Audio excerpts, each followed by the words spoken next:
Now, we also don't want to forget Uranus. Uranus in the second house in Capricorn. Now, Uranus has an 84-year cycle.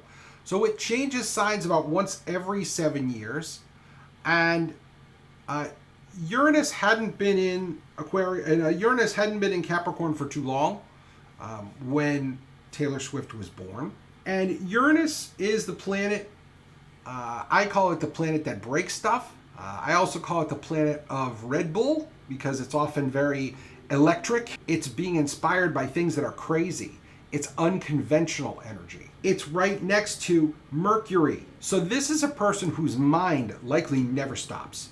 Her mind is probably always working. She's always thinking about different things she can write, different ways she can communicate. And Uranus next to that Mercury is going to give her an edge in any communicative activity. And you can see even in society, when it comes to her not singing, when she's just being her, she attracts so much attention. She walks into a room and it's electric.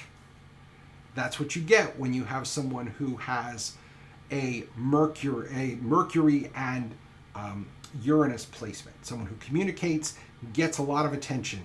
What's also interesting is that Uranus is the internet. And so with Mercury connected to Uranus in this chart in the second house, it would also be possible for her to be very well known, make money, be very solid via the internet as well, which of course, as you know, she is. She's become very much an internet presence. Okay, we would expect that from someone with Mercury Uranus conjunct.